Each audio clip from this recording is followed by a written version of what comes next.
നമ്മൾ ചർച്ച ചെയ്യാൻ പോകുന്നത് വിഭക്തിയാണ്. വിഭക്തി രണ്ടു വാക്കുകളെ തമ്മിൽ കൂട്ടിച്ചേർക്കാൻ ഉപയോഗിക്കുന്ന കൊളുത്തുകളെ ആണ് യഥാർത്ഥത്തിൽ വിഭക്തി എന്ന് വിളിക്കുന്നത്.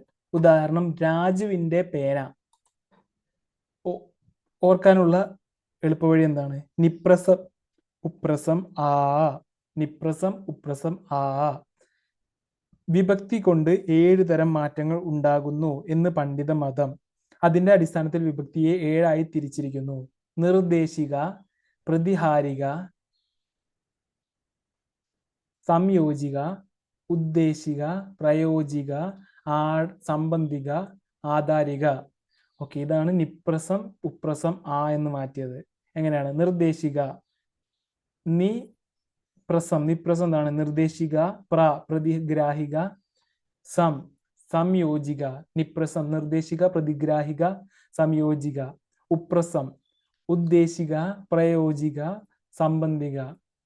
ഉപ്രസം ഉദ്ദേശിക, പ്രയോജിക, സംബന്ധിക. ആധാരിക. ഓക്കെ, നിർദ്ദേശിക വിഭക്തി. പ്രത്യയം ഇല്ല. കർത്താവിനെ കുറിക്കുന്ന വിഭക്തിയാണ് നിർദ്ദേശിക വിഭക്തി. കർത്താവ് എന്താണ് ചെയ്യുന്നത് എന്ന് നിർദ്ദേശിക്കുക മാത്രം ചെയ്യുന്നു. കാരകം, കർത്തൃകാരകം. ക്രിയാവ്യാപാരത്തിന് ആധാരമായി നിൽക്കുന്ന കർത്താവ്. കാരകം.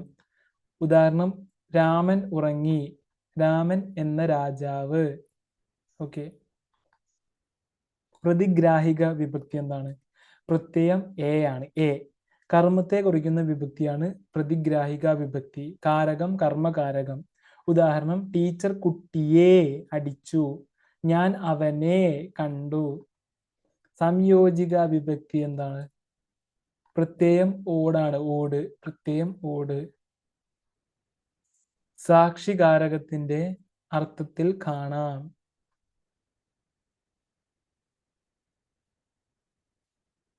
സാക്ഷികാരകത്തിന്റെ അർത്ഥത്തിൽ കാണാം. സംയോജിക വിഭക്തി. പ്രത്യയം ഓട്.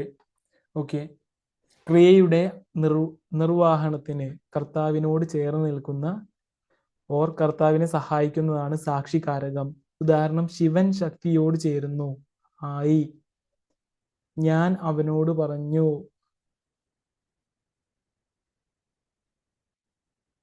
നദി ആഴിയുമായി ചേരുന്നു.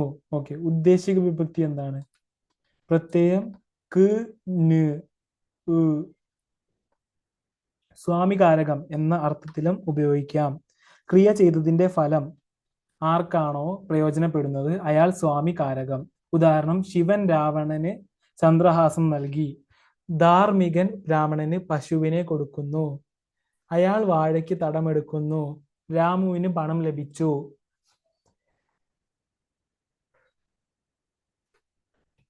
പ്രയോജിക വിഭക്തി എന്താണ്? പ്രയോജിക വിഭക്തി എന്ന് പറഞ്ഞാൽ പ്രത്യയം എന്താണ്? ആല് കൊണ്ട്. കരണകാരകം എന്ന അർത്ഥത്തിൽ ക്രിയ നടത്താൻ ഉപയോഗിക്കുന്ന ഉപകരണത്തെ സൂചിപ്പിക്കുന്നു. ഉദാഹരണം, വടിയാൽ അടിക്കുന്നു. വാൾ കൊണ്ട് വെട്ടി. ഭാഗ്യത്താൽ ആഗ്രഹം സാധിച്ചു. സംബന്ധിക വിഭക്തി എന്താണ്? പ്രത്യയം ഇൻഡ ഉട. ഉടേ. ഇൻഡേ ഉടേ. ഉടമസ്ഥതയെ കുറിക്കുന്നു. ഉദാഹരണം, നമ്മുടെ രാജ്യം. അവരുടെ സൗഹൃദം. പൂവിന്റെ ഗന്ധം. അടുത്തത് ആധാരിക വിഭക്തി. പ്രത്യയം എന്താണ്? ഇല്ല്, കല്ല്. അധികരണ കാരകം എന്ന അർത്ഥത്തിൽ ക്രിയയ്ക്ക് ആധാരമായി വരുന്ന കാരകം അധികരണ കാരകം. ഉദാഹരണം, വണ്ടിയിൽ പോകുന്നു. ടിവിയിൽ കാണുന്നു. മൊബൈലിൽ നോക്കുന്നു. ദൈവത്തിങ്കൽ സമർപ്പിച്ചു. വിഭക്തി, പ്രത്യയം, കാരകം, ഉദാഹരണം. ഓക്കെ. നിർദ്ദേശിക വിഭക്തി. പ്രത്യയം ആര് ഓർ എന്ത്. കാരകം കർത്തൃ. ഉദാഹരണം, കുട്ടി ഉറങ്ങി. അവൻ ഇരുന്നു. വിഭക്തി, പ്രതിഗ്രാഹിക വിഭക്തി. പ്രത്യയം എന്താണ്? എ. ആരെ ഓർ എന്തിനെ. കാരകം കർമ്മാണ്. ഉദാഹരണം, അവനെ കണ്ടു. അവളെ തല്ലി. വിഭക്തി, സംയോജിക വിഭക്തിയാണ്. പ്രത്യയം ഓട്, ആരോട് ഓർ എന്തിനോട്. കാരകം സാക്ഷി. അവനോട് പറഞ്ഞു. അതിനോട് ഉപമിച്ചു.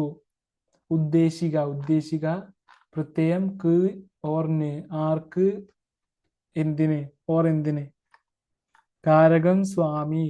ഉദാഹരണം അവന് പണം ലഭിച്ചു, അവൾക്ക് ജോലി കിട്ടി.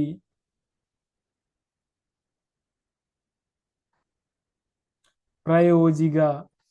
ആൽ ഓർ കൊണ്ട്, ആരാൽ ഓർ എന്തുകൊണ്ട്. കരണ. വടി കൊണ്ട് അടിച്ചു, വടിയാൽ അടിച്ചു. സംബന്ധിക. സംബന്ധിക പ്രത്യയം ന്റെ ഓർ ഉടെ, ആരുടെ ഓർ എന്തിന്റെ. കാരകമില്ല. ഉദാഹരണം എന്താണ്? അവന്റെ പുസ്തകം, അവളുടെ.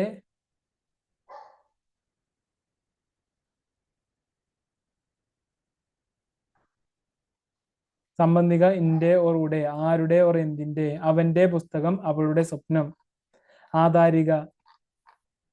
ആധാരിക വിഭക്തി ഇൽ ഓർ കൽ, ആരിൽ ഓർ എങ്കിൽ എന്തിൽ.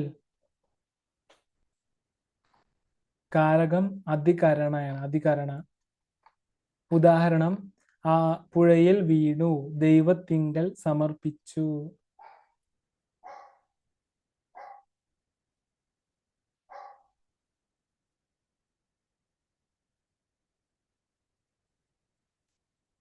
Thank you so much. ആധാരിക ഇൽ ഓർ കൽ, ആരിൽ ഓർ എന്തിൽ. അധികരണ പുഴയിൽ വീണു, ദൈവത്തിങ്കൽ സമർപ്പിച്ചു. Thank you for listening me. Will see in next video. By.